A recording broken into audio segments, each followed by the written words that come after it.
Welcome to episode 105 of Radio Free Endor. And this is the Bad Batch Report. We said we'd be back. It's been really soon, wasn't it? It's not been long since our last episode. And we're back. I'm Jamie, and with me, as always, is my son, Chris. How you doing, Chris? Very well, thank you. Very, very well. Yeah, so this is fantastic. So we've got brand new Star Wars. And I think, didn't we get it? Have we got it slightly earlier than the States? No. Because I thought one of our friends of the show, Royal Farm Boy, he posted something on Twitter saying, "Oh, I've got 8 hours more to go before it comes on," and I thought to myself, "I've already watched it."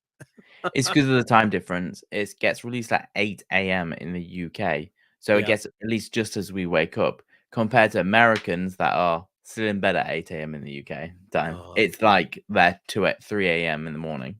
oh, that's disappointing because as soon as they get up, then all the spoilers are already out there. I don't know. I don't really see that many spoilers. Do you? Mhm. No, well, to be fair, I've not looked, and I think that's the beauty of it. I've just totally not looked for any kind of spoilers to the episodes. I did on YouTube, of course. People were so quick to do all the Easter eggs they've seen online, and I was thinking, Christ, because and that was from if it got posted at what 8 o'clock.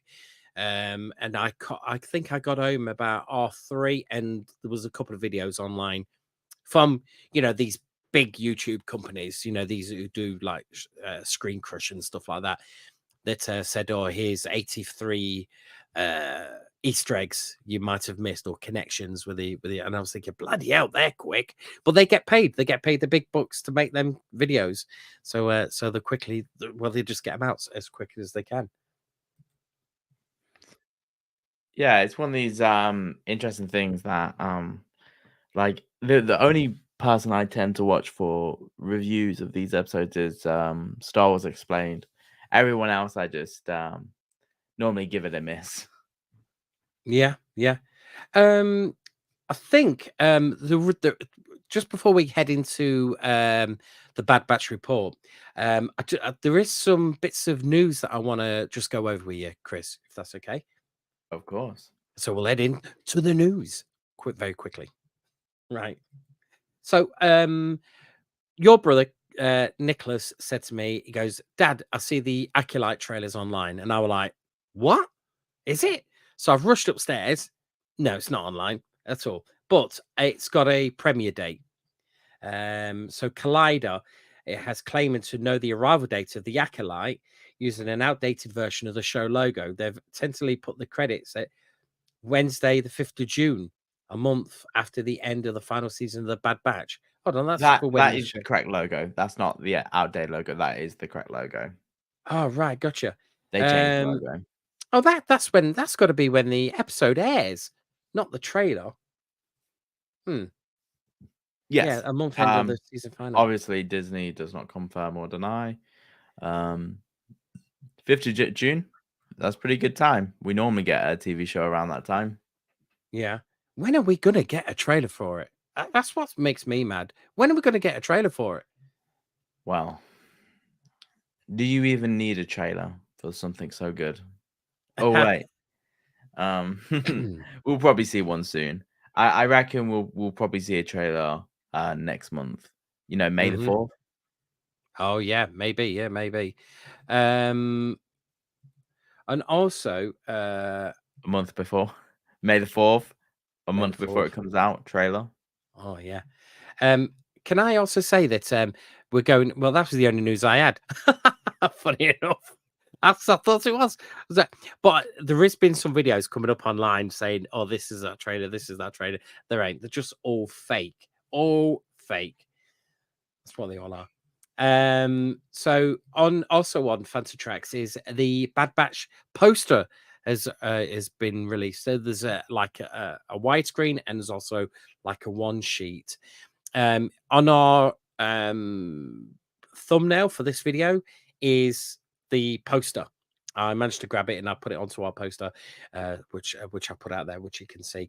It's on Fancy Tracks at the moment. Let me see if I just whack it through.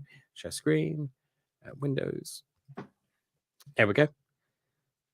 That's that bad boy right there. Yeah, it looks really, really good. Look at the Emperor there, sounding very, very proud of himself.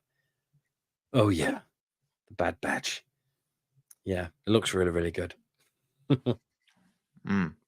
I just love that they didn't know what pose to put Crosshair in. That's my favorite part of it. Oh, yeah, he's like, Sketches, there's no way, mate. Yeah. That's very true. That's very, very true. Yeah, that's strange. Yeah. Anyway, so anything else? Is there anything else in the newsy? Yes, there is actually. Go And I will share my screen for this, just for you. One for the old time fans on. is that Star What? Wars Battlefront Classic Collection is marching to glory on the 14th of March. So they are releasing new content and a remaster collection for the Battlefront games. You'll notice that there's new characters, there's new maps, and yeah. So let's look at Battlefield 2. So Battlefield 1 will Mm. have includes the bonus map Jabba. Can can we play this trailer but have no sound on? Do you think they would get done for it?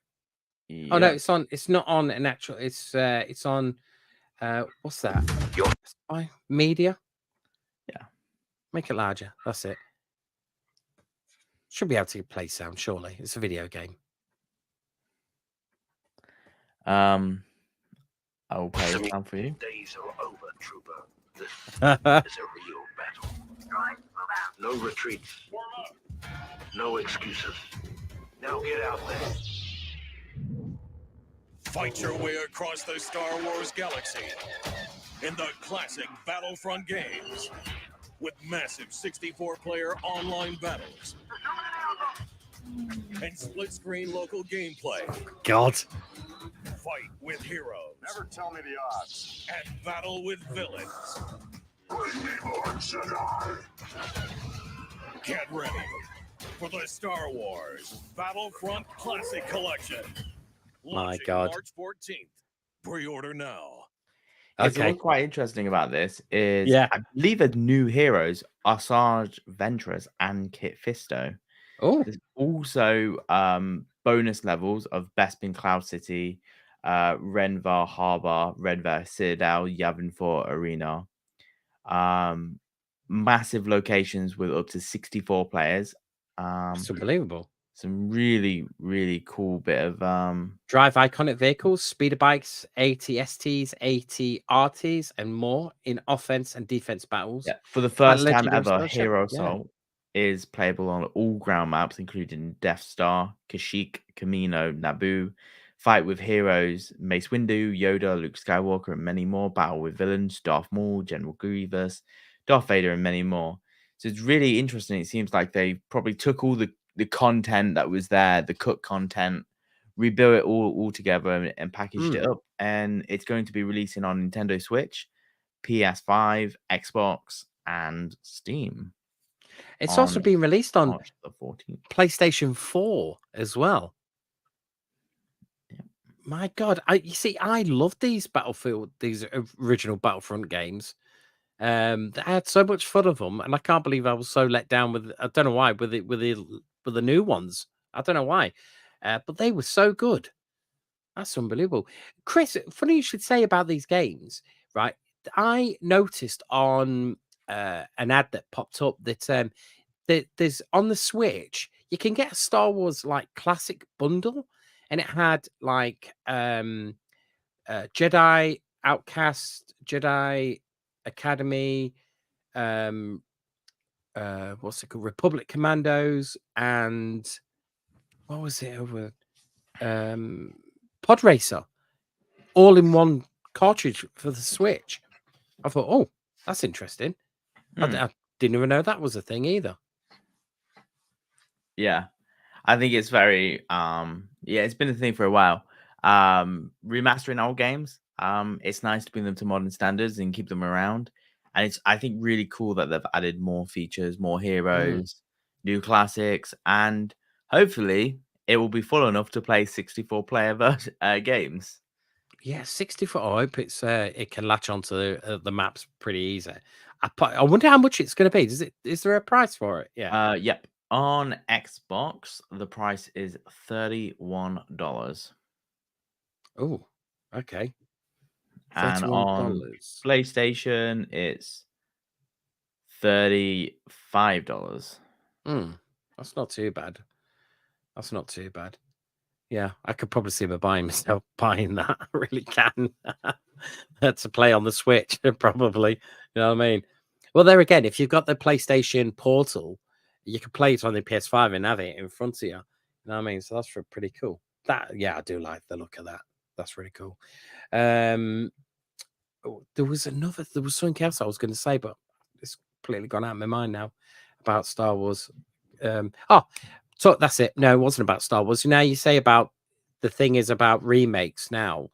Last night, Nicholas put on a trailer for Epic Mickey, the remastering that Epic Mickey game that came out in 10, maybe 15 years ago.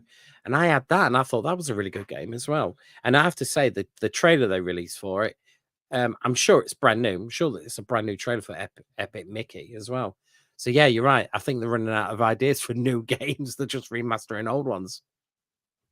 Why not? If there's a fan base willing to play it, why not? Absolutely. And I think it's quite poignant that with obviously more studios being able to develop Star Wars games, that you can actually have the remastered version of the original games.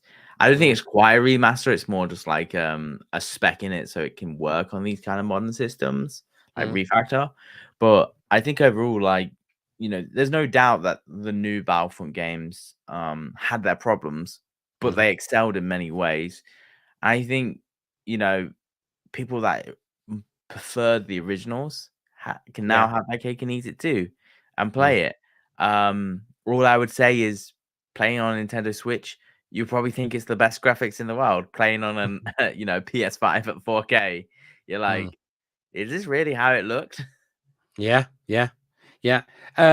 Also in the news now, I forgot to mention this last week when we recorded, but there's a brand new box set of action figures out. Let me just add it. There we go. And it's the vintage collection, the Escape from Order 66 set. Now you've got Ahsoka, of course.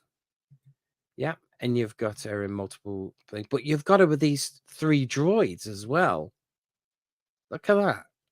Yeah, they were the droids from the final episode of the Clone Wars, of when she's on the Venator class cruiser and she's trying to escape, and the droids help her. Ah, yes. Yeah. Do you know, I like this pack. I really do like this, especially if you like collecting action figure droids. This is the ideal pack for you. So the droids are you have got right, the Siege of Mandalore. So you got R7A7, CH33P cheap, and RGG1, which is GG. Yeah. It looks really, really good. Let's see what is. Oh, let's get nipped to Amazon. Is it already on Amazon? Currently unavailable. What a bummer. 4-pack. Yeah. Doesn't say how much it was going to be on English Amazon, but I shall keep an eye on for that at my local comic store. Yeah. Very much so. That's pretty cool. Right. That's it. That's all I've got. Well, should we head over to the Bad Batch report? Of course. Right, let's go to the Bad Batch report. Now, if you're listening on a podcast, we just had an intro, which was fantastic. So, Chris, so we're going to start from season 3, of course, episode 1 and episode 2. They're the first two we're going to talk about. If we've got time, we'll talk about episode 3. But considering there was only one episode next week, we thought we'd put 3 and 4 together, if that's okay for everyone. So, Chris, do you want to read the Wikipedia for this first episode? Because you're much better at pronouncing the Star Wars Yes, names than me. of course. Imprisoned on Tantis, Omega adjusts to a new life. Mhm. That's the official description. Is it? Yeah. Oh, right. Or do you mean the expanded description? The expanded description, yes. Okay. Following her capture by Dr. Hemlock, Omega adjusts to a life at the Imperial Research Facility by visiting her prisoner brother, Crosshair, and getting checked up for her mysterious and stoic clone sister, Dr. Emery Carr. Omega passes the time by creating herself a Tuca doll and befriends an imprisoned Luca hound she affectionately names Batcher. Though she is not bound to her quarters, the young clone is determined to escape the oppressive facilities with Crosshair, who does not believe it's possible. Meanwhile, Hemlock continues pushing the Camino scientist Nala Say in her cloning work, hinting at a further danger for Omega. That's awesome. That's awesome. So this episode starts off with a ship, an Imperial ship, crash lands into the in the jungles of what's the jungle called? Wayland. Wayland. Do you think that's based off the Alien series, Wayland? Because you've got Wayland Industrials who created the Alien, haven't you? Well, they were the people who found the alien, and I just thought it was kind of weird that this planet is also called Wayland, considering the next episode. It was actually introduced originally in Legends in 1991 in Heir of the Empire by Timothy Zahn, and that's where it was used for clones of Emperor Palpatine. Right, gotcha. Right, gotcha. What did you reckon to this episode? I loved it. I absolutely loved it. What did you think about it, Chris? Yeah, I thought it was really interesting. Dark, depressing. No joy. I think overall it was one of these really interesting things where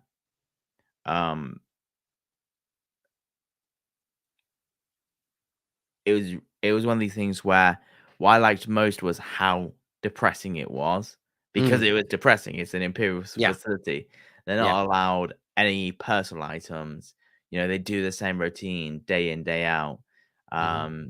Everything is the same, and with no answer of what they're doing or how it affects them. For example, you know, Nala Say disposing of Omega's blood samples and such. And Batcher with the animals of, you know, feeding them and befriending one of them that gets hurt. I think overall the episode had a lot of parallels to, you know, the clones and Omega and her family. So I think it was a really good episode. Yeah, I did. Do you know the thing it reminded me of? Groundhog Day. It reminded me of Groundhog Day, the same drip, and then she would wake up, and then the lady came in, Emra Carr. Emra Carr. She would walk in, say the same thing and the same routine through the day. Now, I thought, and even the same bunch of clones would walk past them at the same time over and over and over again, and she started collecting that wheat to make a Tuca doll. A Tuca doll, yeah. So she at least had a friend, because at the end of the day, she's still a child. She still wants a teddy bear to cuddle, unfortunately. And we do get reminders of that it's still on the Marauder, because every now and again you get the hunter and and Wrecker looking at it, always That was sort in of looking episode at it. 2. Yeah, Yeah. which I did like. So there was, the reference there, and but there was one thing that I could not get. I could not get until we just watched one of these Easter egg things. Is when the blood was being sampled. Yeah, what was the blood? What was being squirted into the blood? My mind just could not work it out what it was until I watched that video, and then it went, "What? Well, what did you think it was? A transfusion. Transfusion? Adding 2 Did you? bloods together. Yeah. So you thought you thought it was the Emperor's blood. You Well, got that connection. not necessarily the Emperor's blood, but that's part of the 3rd episode Oh, of why right, it's so gotcha. Yeah. useful. Yeah. Um, I just, I was just, I could not get what was happening while they were mixing up. And I was thinking, if each one of those samples, Chris, kept coming back as negative, negative, negative, negative, why did they not? Do you think they were just killing the clones? If that clone was in the negative, do you think they'll just get rid of it? Or because, or what? That's what I couldn't get my head around. yeah, it If it didn't give came an back, answer if it was new clones constantly coming in, or they were like yeah. tweaking the formula and Mm, keep on trying different tests. I mm, think overall, like, you know, looking at the complete arc, not just this episode, gives answers. But if you're looking at just this episode, very much does not explain what the blood is being used yeah, it's for, very or true. why Yeah, yeah. Narlate is getting rid of um her blood. And what I think was really interesting was during this episode, 150 weeks pass, I think.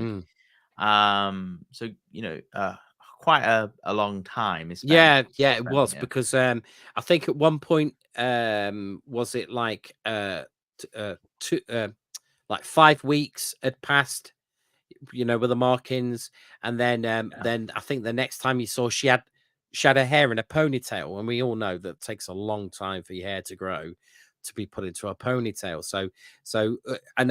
I did say to you before we came online, how long do you think she was there in general? How long do you think she was there? Yeah, I definitely think she was there for a long time. Mm, And I think that, like, overall, it's meant to be a passage of time. You mm, know, this space is not easy to find. It's top secret for a reason, and it takes time even for the best hunter in the world to find it. And I think overall that the most interesting thing is this planet of Wayland, how much is there? What creatures are there? yeah. How far does the cloning go? How many clones are actually there? Is there hundreds of clones, thousands of clones, tens of thousands of clones? There's How got many to people are they actually be. keeping prisoner and experimenting on? Mm, there's got to be hundreds and when you think about it, how many clones were originally created? Thousands, weren't they? Yeah, Thousands. I think And we didn't and no end of them were killed in the bombing of Camiro, weren't there? yeah, in Camino, the bombing of Camino, Camino, yeah. yeah. I Yeah. think one of the most interesting questions is how many of the TK troopers are actually clones, and how many are not. Mm, I'm under the impression that a lot of the people at the facility mhm, are not clones anymore, or the ones that are still brainwashed. mm, But I think as the season go on, we'll get more answers. yeah. Um, The Republic Commandos, they're clones as well, aren't they? I don't know. The Republic Commandos, the ones with a T, the glowing T from the Republic Commando game. I'm sure that they're clones as well, or are they just a different breed of clone? Or are they the Um, original clones? Clone Commandos. Yeah, I definitely think they're probably still clones. Um, yeah. We just don't know how many of them are actually clones. It's one of them things where um bombing, Camino as the clones did leave an effect on the clones that saw it. Um so I definitely think no matter what atrocities are going down, the clones that are still part of the Empire will be dealt with sooner or later. Yeah, it's all very interesting. Yeah, but yeah, like I say, this first episode, it's very much. Oh, just pulled out me earphone there. There we go.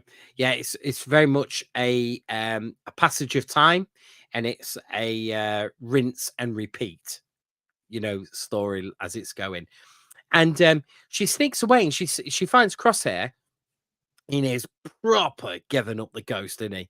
He's proper been beaten down, and you see him getting sampled every other day, don't you? As well with those Yeah. sampling things, you see himself getting sampled, and I was thinking, why are they taking his?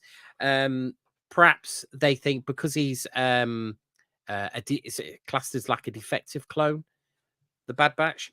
Perhaps his DNA will somehow merge it. I don't know with the blood that's coming in.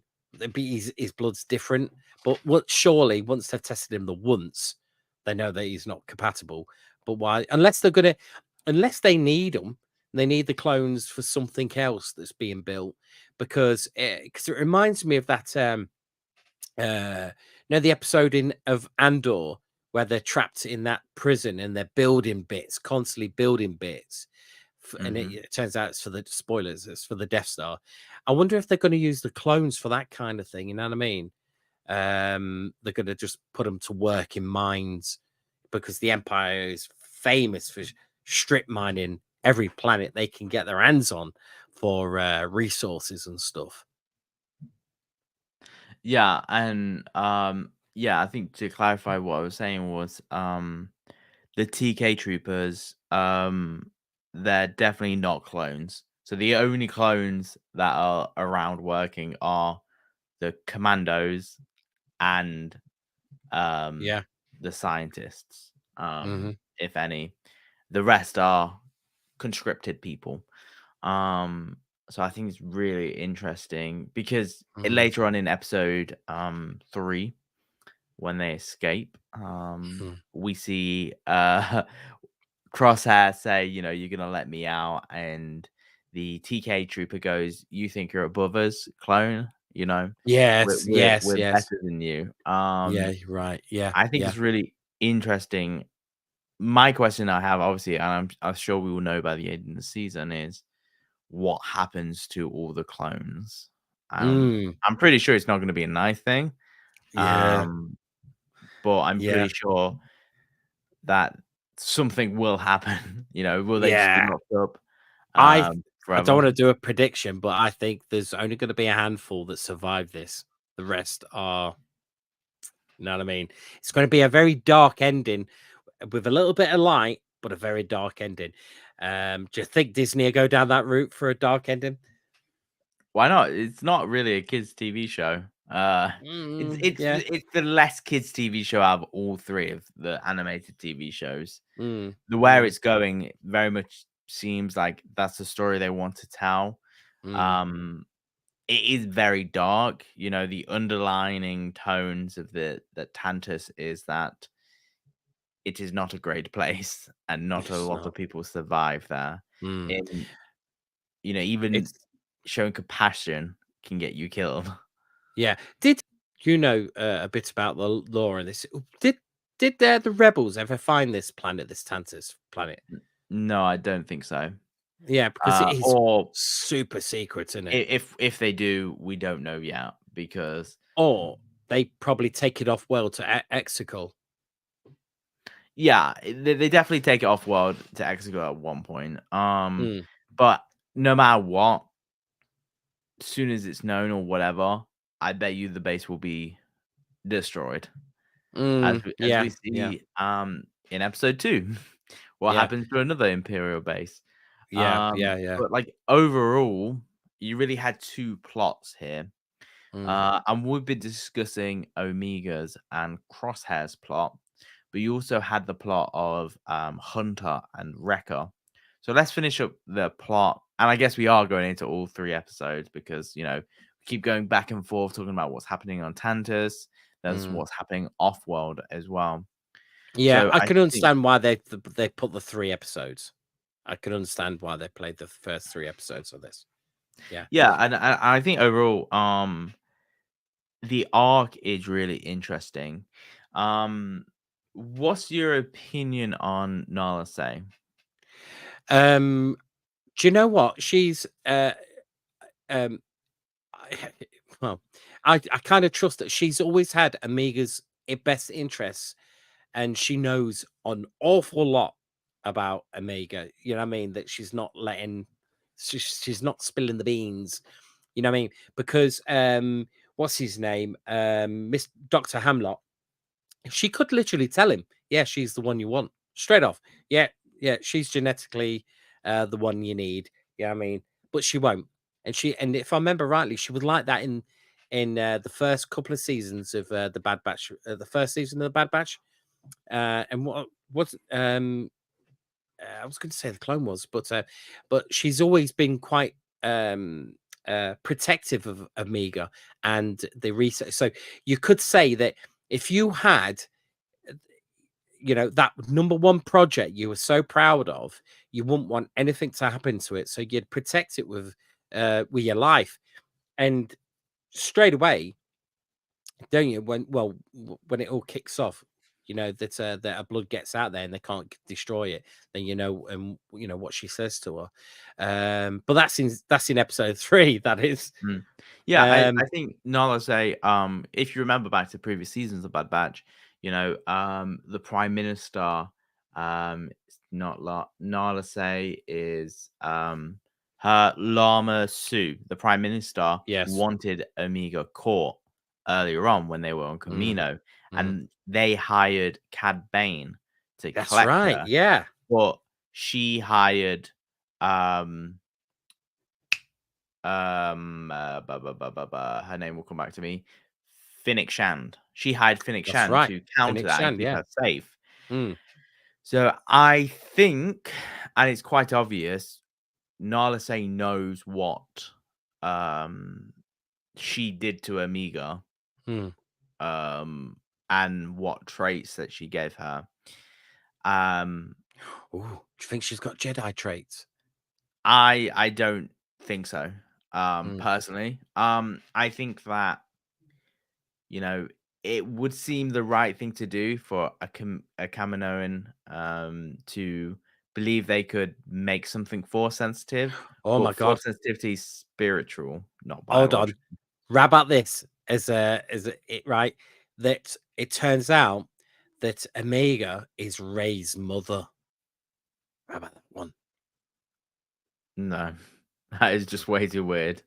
Um, And Palpatine's the dad. yeah, that is way too weird. But no matter what, I think it's one of these interesting things where if they had made her to have a higher metachlorine count, biologically they Yeah. got it right, but we know that becoming a Jedi is a lot more spiritual, as we've seen from Ahsoka, is that a Mm, metachlorine count is not necessarily the full answer. mm, So Amiga's special ability could be the higher metachlorine count. I think that's what it's indicating, mm, is that it's leaning more towards that way, that she got infused with metachlorine count, something. mm, mm, Do I think she's force sensitive? No, because she's met Jedis like Gungi, mm, mm. the Wookiee, and not that Jedi would be able to Hold on, Chris. detect. You've seen her with animals. She's really good at taming animals, isn't she? I don't think she is. I don't think she's force sensitive. And also it would be one of these things where you could the answer is possible. The answer is yeah, she's possibly force sensitive, Hmm. but I think the path that it goes down, it gets to one of these not muddy waters where it's what happens to her? Something has to happen to her. Something Yeah. has to happen to all of the Bad Batch sooner or later. And we now know how precious she is to the Emperor. Yeah. Because now, at the end of episode 3, they escape, and Hemlock knows that she is the key to unlocking Project Necromancer. So now then the Emperor will know. And I think this is where obviously this season gets really interesting, is they escaped so early. So Yeah. that means the rest of the season is basically the Empire hunting them down to get the biggest thing that the Emperor wants. Yeah. As he says in this episode, this is the biggest thing for the constituency of the Emperor, of the Yeah. Empire. And I think, talking about Project Necromancer, what do you think about that in episode 3? Well, this is the thing, right? We all knew that because of episodes 6, 7, and 8, or whatever, 7, 8, 9, 7, 8, 9, yeah, and will the Emperor somehow returned, that they've now, it's down to these kind of writers now trying to make it all make sense. So we all know we're on that path to the Force Awakens and to the Last Jedi, and we're going there. So it did not surprise me that this was going to be the storyline slowly coming into it, but it sounds creepy. Project Necromancer, ugh, sounds creepy. It's like the Necronomicon Ex Mortis. You know what I mean? And do you know what? If they manage to explain it, Chris, in a Star Warsy way, you know what I mean, then I'll probably be really on board with it. I really will. Because Palpatine, he is kind of sick in the head, and he wants that power to continue at all costs. So I can really understand his motivation to stay in power, because he's not getting any younger. The Force can only sustain you for so long. But he probably does know that sooner or later, what's it? The rule of two with the Sith. Eventually, the apprentice takes over the master, because he did it himself to Darth Plagueis. He killed Darth Plagueis when he was just the apprentice. So he knows that it's probably coming down the line that his time is running out. So he needs it doing. He needs to find that way of cloning himself. Now, it's interesting to find out that, does he know, can he transfer his own conscience into a new body? That's what I'd be interested in as well. Is there some ways he's experimenting with that idea? But we do know that because of the Ahsoka series and the Clone Wars, that magic, and what in the games as well, that magic, what I mean, as you know, exists in Star Wars. Well, Now, there's a great saying about the Force, and um I can't remember off the top of my head, but it basically says that, like, the Sith hold on to life when the Jedi's know that life doesn't end. Something like that. But yeah, I think the timeline of this is very interesting. We first heard about Project Necromancer in the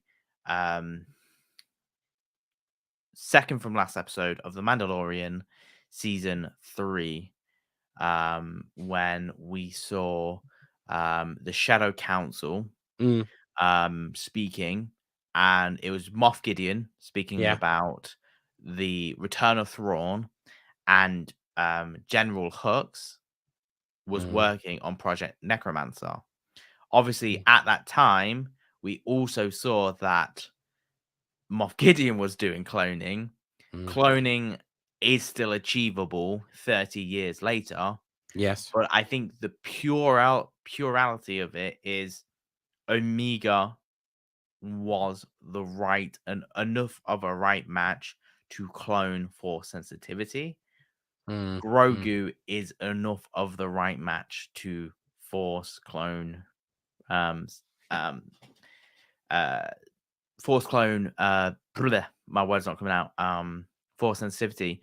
Obviously, we know it's possible because Sidious has lightning, at the Yeah. end of episode 9. So you know that he does retain some force ability to wield the dark side. So we know that they achieve it to a certain extent.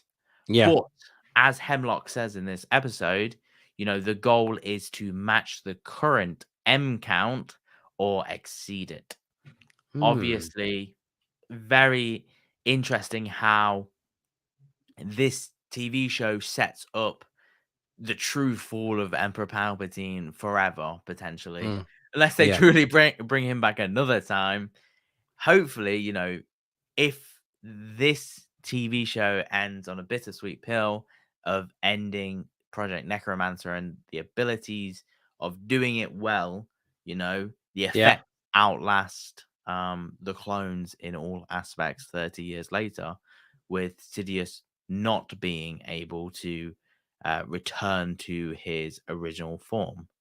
So Yeah. I think overall, Project Necromancer is really, really interesting. I think the vault area on Tantus, Mount Tantus, is really, really cool with the Sith iconography. I think it looks really, really cool. We all wanted the camera to just tilt a bit more to the right and see the clone. Is it a clone of Palpatine? Is it a clone of something else? I'm just scouting through a video, see if I can just get the picture. Because I'm using somebody else's video that they've got, because basically I've not managed to download the episode to show, but just looking at some clips from somebody else's YouTube video. Let's see if they can just see it. Because do you know? Right, that was it. Right, just freeze it there. Here we go. Look, see that? That's the chamber. Is that the chamber you're talking about? Yes. Yeah. What do you think these smaller ones are around? Do you think they are multiple different versions? That's an interesting thing. Yeah, Could it because be clones of? Could it be clones? Jango Fett clones. Could it be Palpatine clones? could it be Jedi clones? Maybe. From all the Jedi they managed to get you know, biomaterial, maybe put them in these. Yeah. But the amount, did you see the amount of security to get to it? It was like a tunnel full of laser beams, and I know it was shown on Yeah. this video, but I just can't seem to find it. Right. Oh, there was a massive bang. I think your brother's just fallen over in the other room. Yeah. So a lot of people are saying that. Do you know in the Rise of Skywalker? Do you know how the camera pans Exegol and you see those people in those vats? All the heads. Yeah. Mhm. They reckon that's what that big thing is in the middle is something similar. It's like a vat with all different versions of him. And I tell you what, a good film is. Yeah, let me just show you. Dip. There we go. That kind of thing with all the very much horrible versions of Snoke in a jar. Yeah. And what was that film that had loads of Alien 4? They were cloning Ripley, and they had the camera panned across, and all these different versions of her, all mismatched, because the DNA sample they got off Ripley was from her body when she had the alien in her. Yeah, so they kept cloning and cloning and cloning until they finally got a clone that had Ripley and the alien inside each other, but as it was like a baby and her, so they could separate it without killing the host. Where the other versions of her, the DNA was mixed together, like they were made together. Like The Fly, you could say, from the film The Fly. So perhaps that's what that is. It's all the missed attempt, because that'd be something to see, wouldn't it? Imagine if all those things suddenly popped up and different horrible versions of them all come out. You know what I mean? Chucking lightning everywhere. I was like, ah!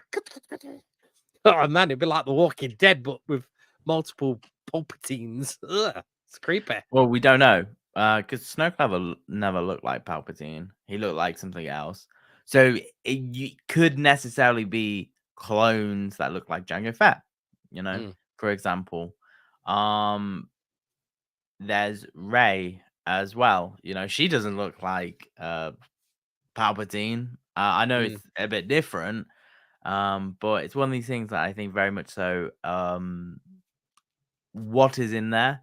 I think we get to see. It could be a Zillo beast for all we know, not actually Ooh. Palpatine. Yeah, the Zillo beast. Yeah, forgot about that. But I think, like, overall, That's it. I've got it. I've got the picture there.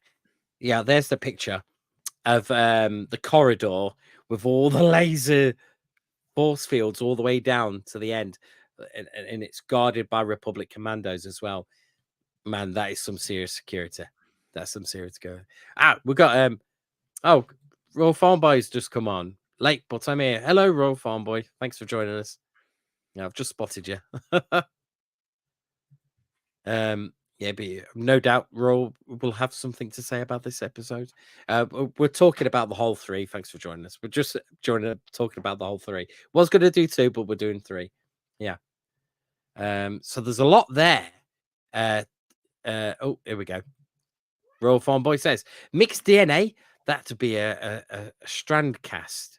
Strand cast, like we were shown when Dr. Phasing worked on. Oh Pershing. yeah, Pershing. Yeah, wasn't that when he was doing that that presentation and it was showing you all the different strands? Was that it? Perhaps in the yeah. That was Yeah, on it, I think we don't know fully what is in there. I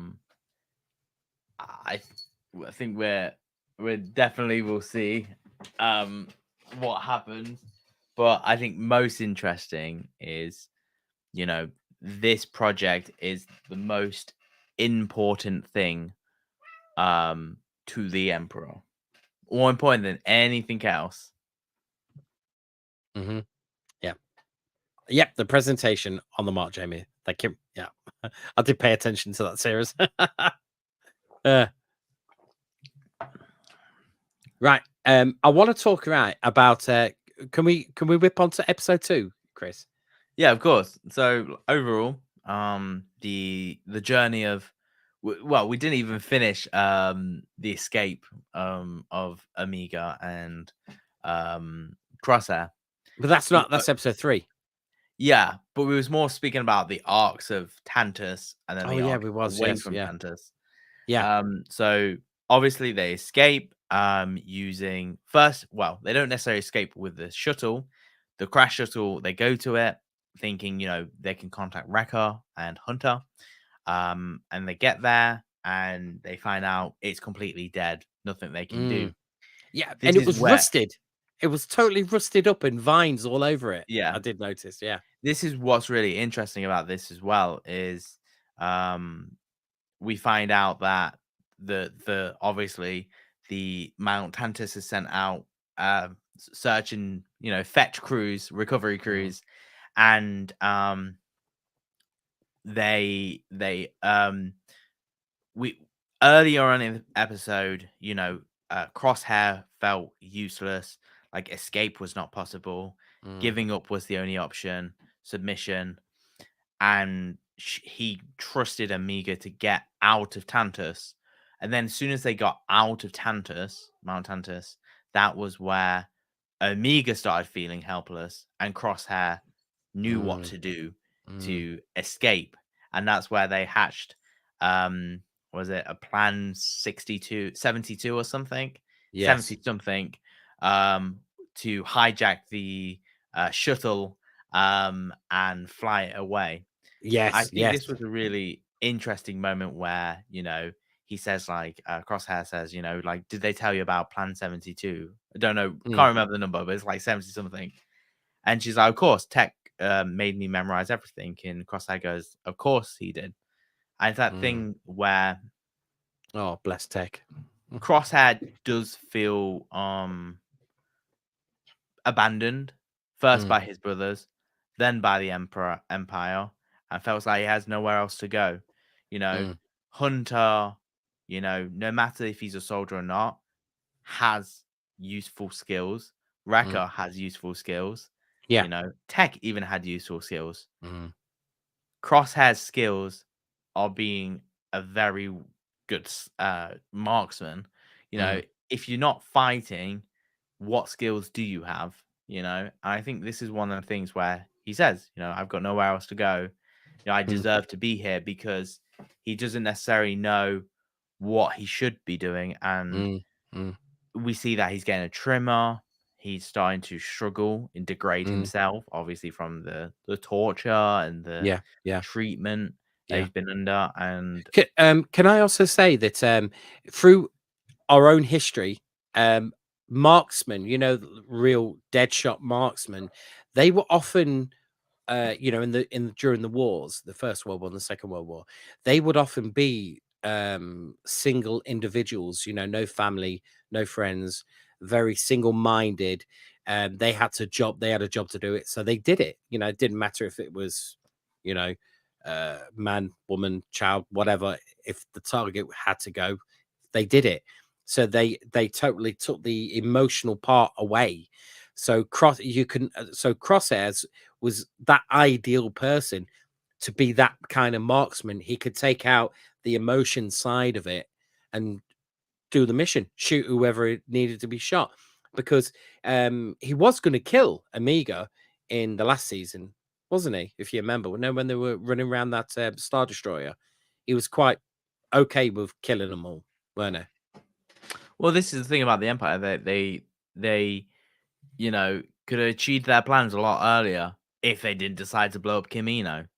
They will destroy anything without hindsight on how it could Mm, affect the mm, future.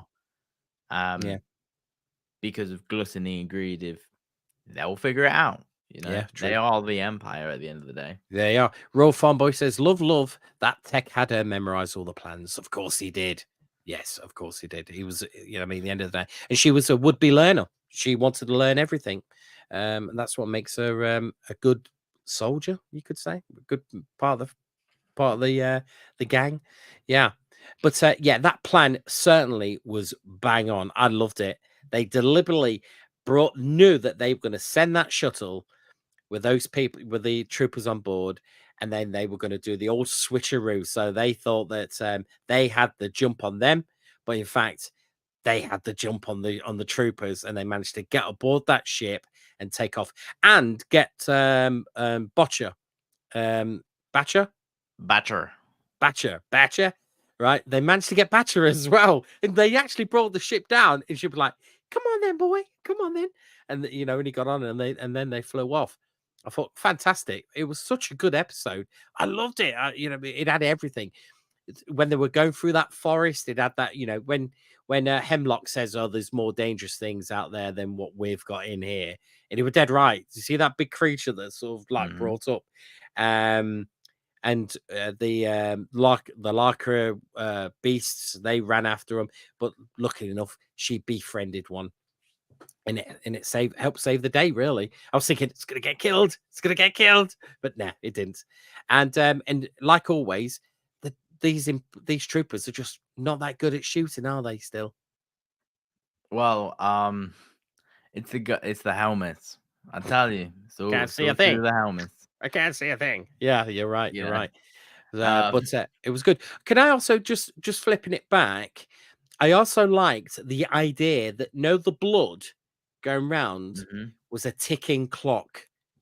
I loved how it was literally a ticking clock, and it kept going back to see that ka-chung. You know what I mean? You could hear it go ka-chung as it was going round, getting up to her, and she was using that pad to get everywhere. And then told her, "Use my pad." Yeah. So I was thinking, Sorry, you said it wrong. Use my pad. pad. Yeah. God, Escape. imagine if time was an essence. Uh, can we just speed it up a little bit? You know what I mean? But she's going to be really. They're going to know that it's her who's set this up. What do you You know what I mean? mean? I was with you all The whole along. time. Yeah. Damn you, kimonos. Yeah, I mean, yeah, rubberneck socks, Kimonos coming here. kimonos, rubbernecking it Coming over. everywhere. Hello. Yeah. She's like the last one at this She point. is the last one, isn't Um, she? As far as I know. yeah, I'm pretty sure like the rest are dead. But Mm. I think no matter what, this is really interesting point in time in the Star Wars Hold on, timeline. Chris. Hold on. Just hold that thought. Aren't they clones themselves? Yes, Yeah. Yeah. Okay. but they were cloned on Camino. That's Yeah, gone. yeah. Yeah. So, like, it's one of them things. Like I said, like 10 minutes ago, the Empire spied themselves to Mm. alternative measures. If they kept Camino, they probably would be closer to cracking the code Yeah. Yeah. of clones than destroying it and trying again off Mm. in its hubris. The Yes. Yes. Empire Yeah. has a lot of hubris to believe they'll be able to do it. I think something obviously has to happen to Nala Say. Mm. Something has to happen to a lot of these characters in this TV show Mm. because 30 years later, Project Necromancer is still a thing. They haven't worked it out. It is still trying to work it out. And that's why they get Baby Grogu, isn't it, as well, to see if it get his blood. Exactly. Yeah. And that's the interesting thing is how far does it go? How far does it go? It is the most important. The Emperor, is one of these really interesting things. He says it's the most important thing to him because no matter if the Empire is destroyed or not, he is the, ultimate Sith. So as long as he's alive, he'll work something out. So no wonder it is the most top priority for him. Yes, yeah, it is, yeah. Meanwhile, we also join in episode 2. Can we jump into episode 2? Yeah, with what's happening with Hunter and Wrecker. Now they are looking for a location because this base is bloody secret. So they do it's like a job for a job to get information, and they go to the Durand. Is it the Durand family? And and of course we find out that they've got that weird platform that just disappears. So if you displease them, goodbye, bottomless pit. And Wrecker and Hunter bring a what's that species called? One of the spice. they are called. It'll come to me. They are called a Pike Syndicate. Pike. That's it. The Pike Pike Syndicate. Syndicate. Yeah, and isn't that the one that took his horn? That's the one that took his horn. Season 1, I believe. Yeah, because he tried to take over the bar, if I remember rightly. Yeah. And so he got the horn back, and he also had the prisoner, and so all they needed was some information, and so they got it. They got their information. They got back on board the Marauder, should say, and they still had.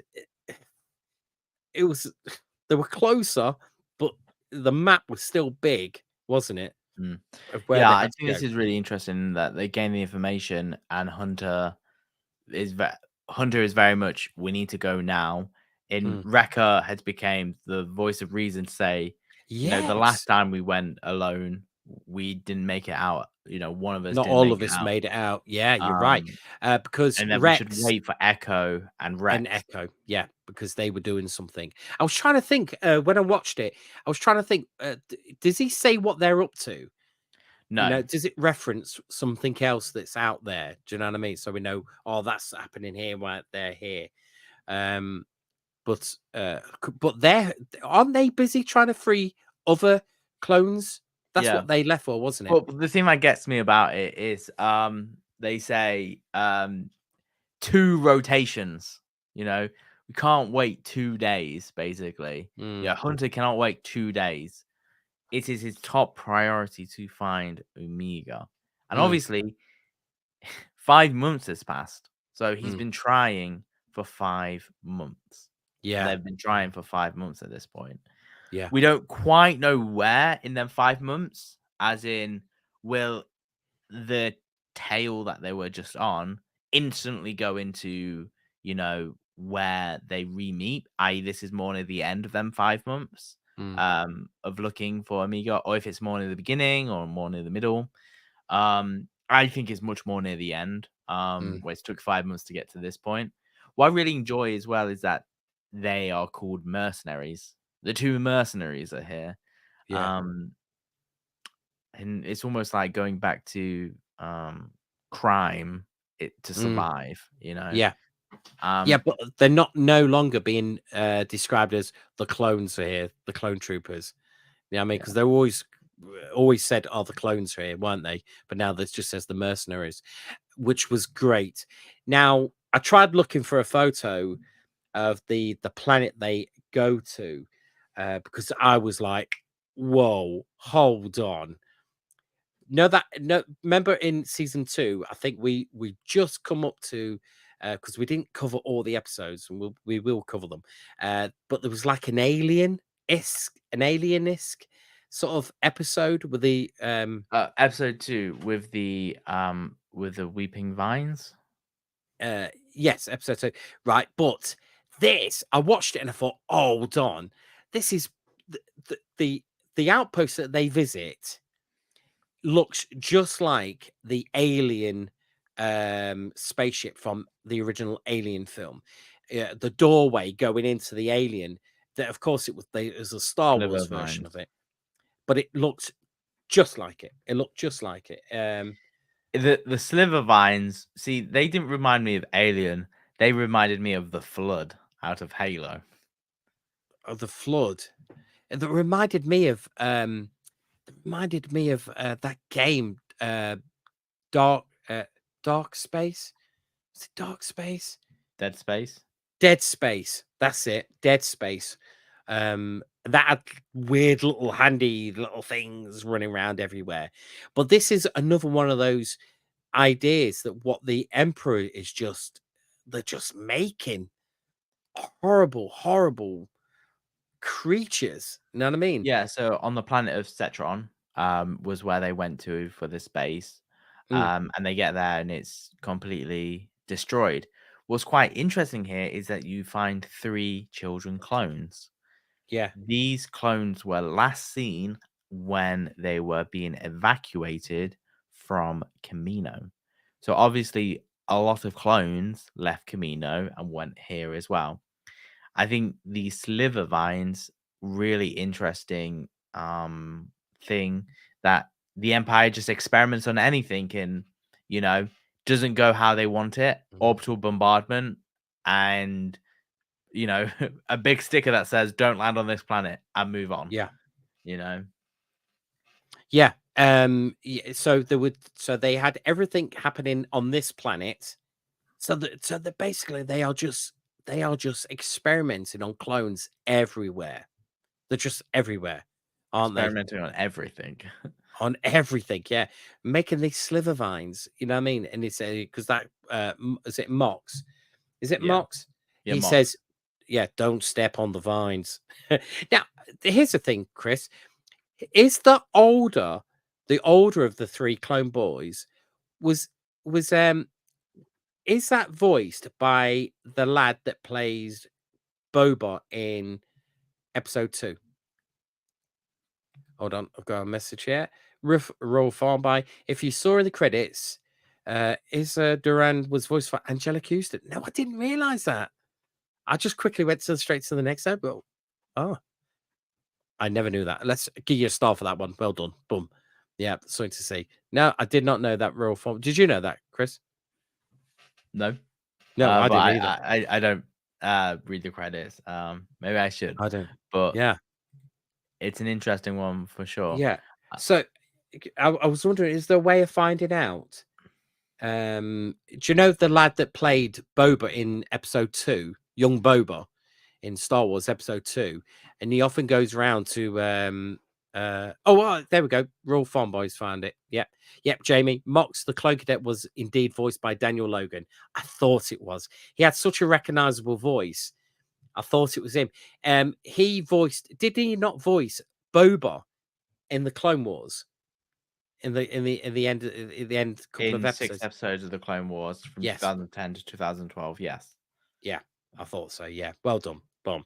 Thank you very much. You get another star for that one, Raw Farm Boy. You were really quick on that one. Yeah. I thought it was. I just knew it. Yeah. But did you find that thing? Did you find it? Oh God. Just pop that up. Don't know why that just Find popped up. what thing? The alien connection. If you find an image of the alien doorway from Alien, the original Alien film, the doorway where you see the astronauts walking in, see if you can bring up that. You know, Chris. I've never seen Alien, right? Ain't you?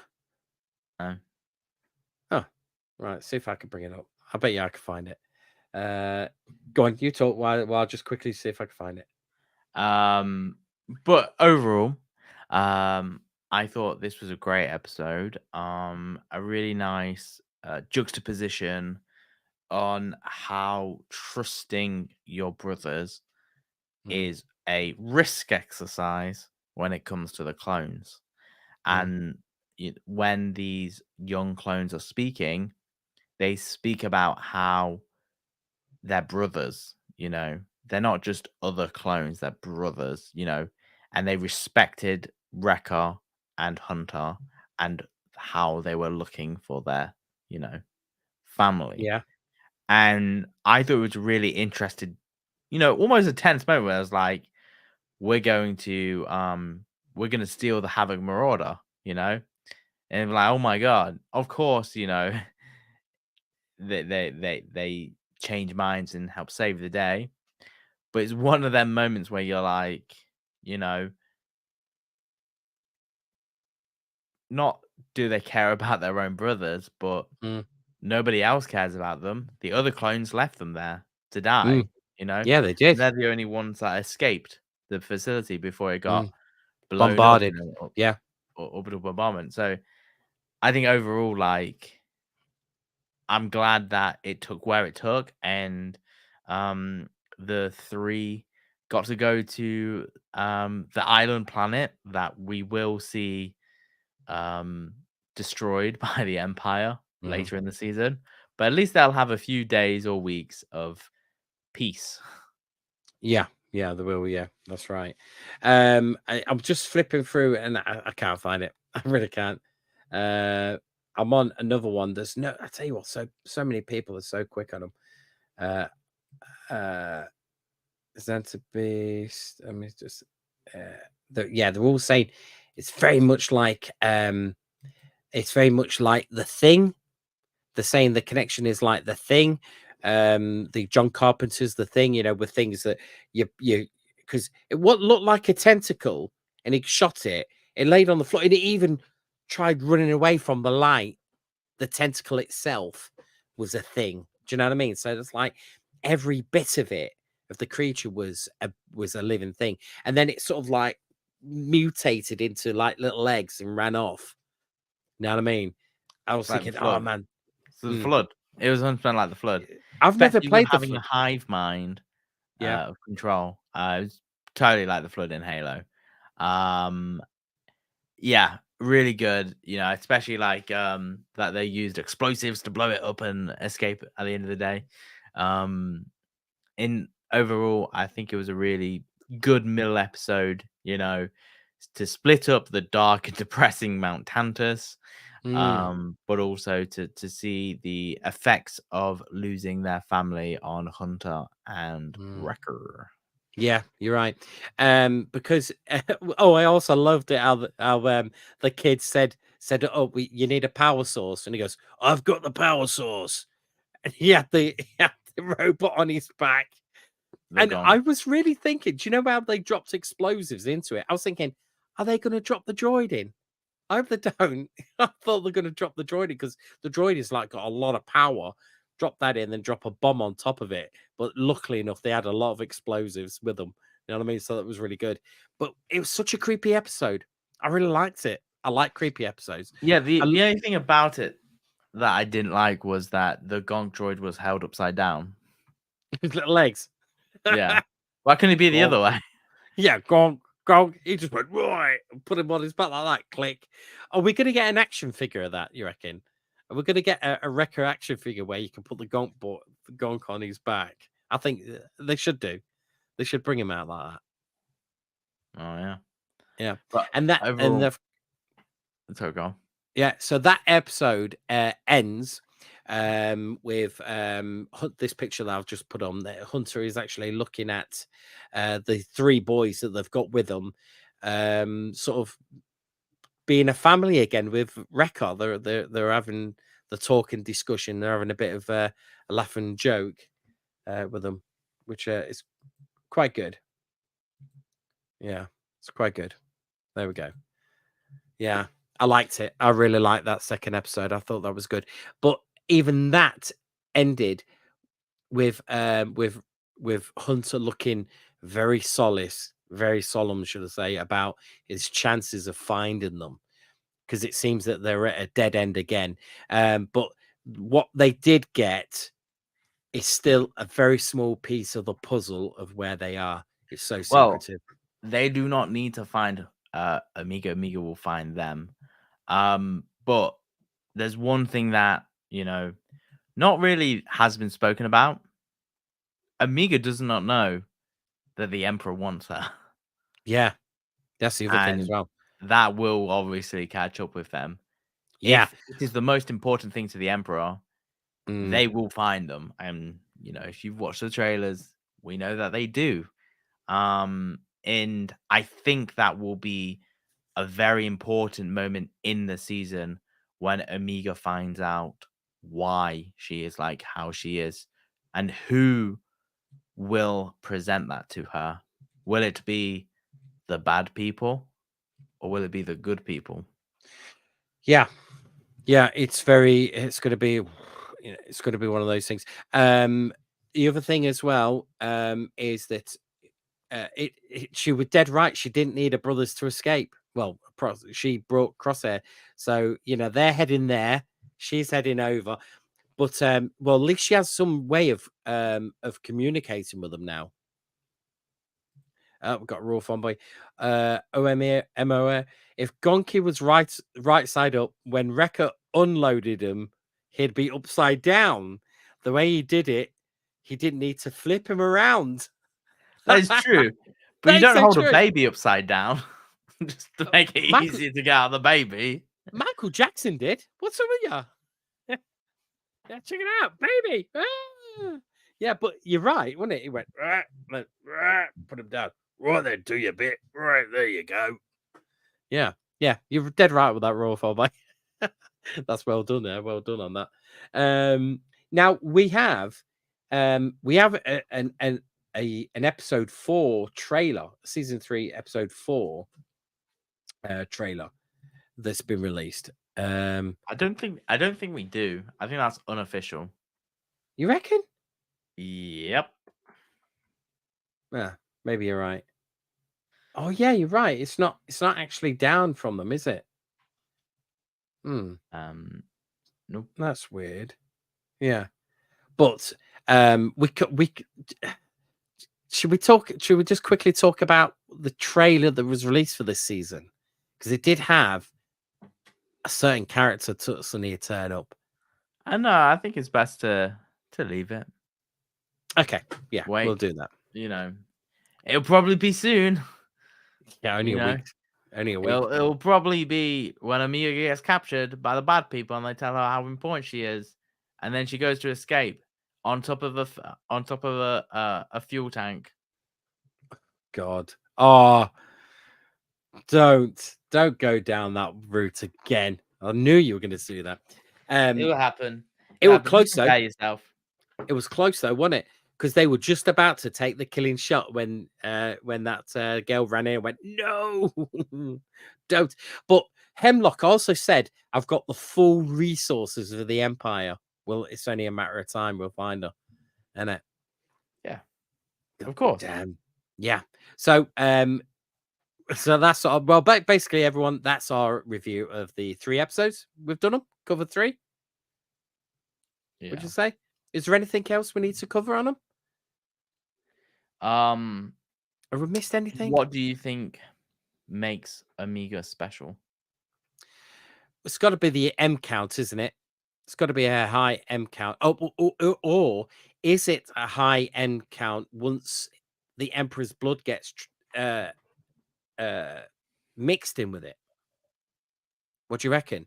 Is it just normal blood, but it's got do you know, like do you know how some people now you got is it O negative? Is it O negative that you can Yeah, that blood that you it's can saying that the blood is able to retain the M count, not necessarily that she has a high M count. Yeah, so she'd be that that is it O negative? Is it O negative? Where your blood can be for anyone. Now, I don't you know, can use but I can't remember. I if we was, betting people, I would put it on that she is not actually a clone of Jango Fett. Personally, I'd put it that she's not a clone of Jango Fett or a female clone of Jango Fett. She's actually a female clone of someone else from the start. You reckon? I don't think it's Palpatine, but I think it's someone else. That's what I would think. Obi-Wan's Like- daughter. Like if I was a Bang Man, I wouldn't necessarily she's a clone of Django. I'd say she's actually a clone of something else. Someone else. Oh, Um Boba himself. Oh no, they're the same age, aren't they? In this, they're yeah. about roughly the same age, aren't they? Yeah. Yeah. So Raw Fanboy says, looking forward to the audio in my pods playlist. Come keep me company on my word days. Yep, we like to keep each other company. Funny enough, I re-listen to our podcast when I'm at work to see how we did. I don't know if that's just patting ourselves on the back, but yeah, I do like to listen to our audio. I'm glad you can listen to the audio as well, and I'll try and post it as quickly as I can. So hopefully I'll be posting Thursday. No, we're on Thursday now, aren't we? Saturday I'll be posting it. Yeah, so that'd be good. So overall, Chris, what do you reckon to the your final thoughts of the 3 episodes together? Yeah, overall, the more we learn about Dr. Hemlock, the more he's a bad person. Proper like Experimentations Nazi, on clones that Yeah. are also children. Engineering organic weapons like the sliver vines, Yeah. genetic manipulation, and Project Necromancer. This guy is very dark. He is a proper, can you say Nazi? I know it's a proper one in it. It's like, Inhumane scientist. yeah, he is proper evil. I'm surprised he's that evil. I'm surprised he hasn't got an evil laugh. I mean, that kind of thing. Whenever because he always holds his hands up like this. He goes, I'm expecting him to go after his evil plans. And the only thing that, if we had 2 nitpicks about the entire 3 episodes, it's why doesn't wireless technology work on this base? Because I swear wireless technology works in other parts of Star Wars. Why does everything need to be plugged in? And surely Emperor Palpatine would tell Hemlock why he's coming before he got there. Yeah, you would though, because He's like, sure. I'm not interested about the other things, Project Necromancer. But I guess if it's that secret, he wouldn't even want to tell anyone that it exists, in case of it getting out. So maybe that one makes sense. Why he only says why he's there when he's there. Yeah, you're right. Yeah. Yeah. It just seems strange that he turns up and he doesn't even know what he's there for. It's that secret. Right then, should we call it a day there, Chris? Yeah, I definitely think so. Yeah, cool. Yeah. Till Cool. next week. Till next week. So thank you for joining us on Radio Free Endor. We hope you've enjoyed immersing yourself in the galaxy far, far away with us. Stay connected with us on social media and be part of our vibrant community. Search for us at Radio Free Endor and on Facebook. I must change this from Twitter to X. Instagram and YouTube. Hit the like button and subscribe. If you want to send in your thoughts and comments, write into us at radiofreeendor@gmail.com. You can follow me on Twitter at Jamie_R_Burns. Chris, you can follow Chris on Twitterverse or Xverse or whatever it is. Burn Chris, that's right. And also, if you head over to TeePublic, you can get your hands on some official Radio Free Endor merchandise, like t-shirts, hoodies, masks, key rings, and stuff like that. Look pretty ultra cool by wearing it. You can also go to yeah, don't give it. I won't. You can also head over to iTunes to download the show. You can and listen to it. So it's really good. Well, once we've posted it, that's for sure. So thank you for joining us. We'll be back again in a week's time. The audio for this podcast will be posted Saturday, hopefully, but it will be before Monday. Absolutely before Monday. And me and Chris will join you for episode 4. Yep. And if we've got time, we'll also review the missing episodes of season 2 that we forgot to cover. Oops. And I really just have one more thing to say. Okay. A line from Wrecker in episode 2: defective and effective. Yes, he did say that, didn't he? Yeah, absolutely. And with that, we'll leave it. So have a good one. We'll see you real soon on Radio Free Endor. Take care. Bye-bye. Bye-bye.